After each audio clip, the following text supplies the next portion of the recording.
La situation au Proche-Orient qui s'est d'ailleurs invité à la COP28 à Dubaï, aux Émirats arabes unis.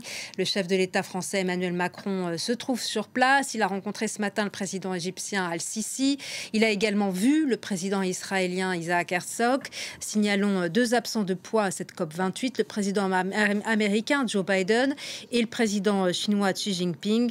Et puis sachez que la sortie des énergies fossiles pour limiter le réchauffement est au cœur des discussions, c'est-à-dire le charbon, le gaz et le pétrole, et qu'elles sont à l'origine de 80% des émissions de gaz à effet de serre. Nous sommes en ligne avec Tarek Kaye, notre envoyé spécial.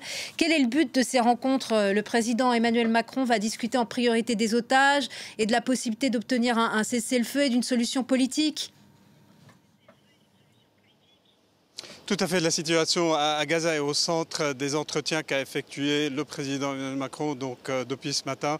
En marge de sa participation à la COP 28, le président français a rencontré le président égyptien Abdel Fattah Sisi, donc une deuxième rencontre depuis près d'un mois. Il a également rencontré le président israélien Isaac Herzog et il est censé rencontrer cet après-midi le président des Émirats Mohammed Ben Zayed. Une rencontre devait avoir lieu avec le prince héritier saoudien Mohammed Ben Salman, rencontre qui a été annulée en l'absence de ce dernier de la COP 28. Selon l'Élysée, les entretiens qu'a eu Cora, le président français, se concentreront sur trois axes et trois volets principaux. Tout d'abord, le volet sécuritaire avec la menace terroriste dans la région et les risques d'extension du conflit dans d'autres pays comme le Liban. Un deuxième volet qui est le volet humanitaire avec la France qui espère déployer et œuvre à déployer un peu plus d'aide humanitaire et de présence humanitaire dans la région.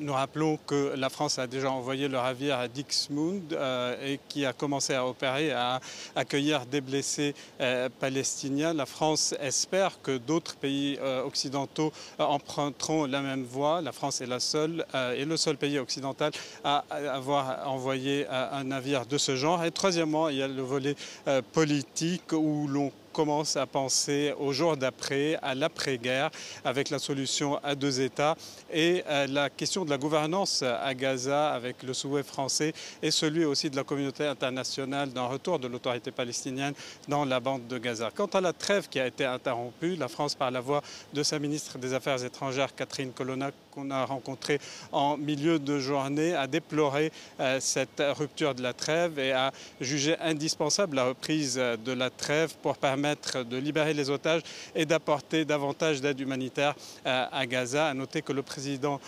français, après cette étape à Dubaï, se rendra demain soir au Qatar pour rencontrer l'émir Tamim Ben Hamad Al Thani, où il sera question des négociations encore pour libérer davantage d'otages qui sont toujours aux mains du Hamas, avec ce rôle de médiateur que joue le Qatar entre le Hamas et Israël.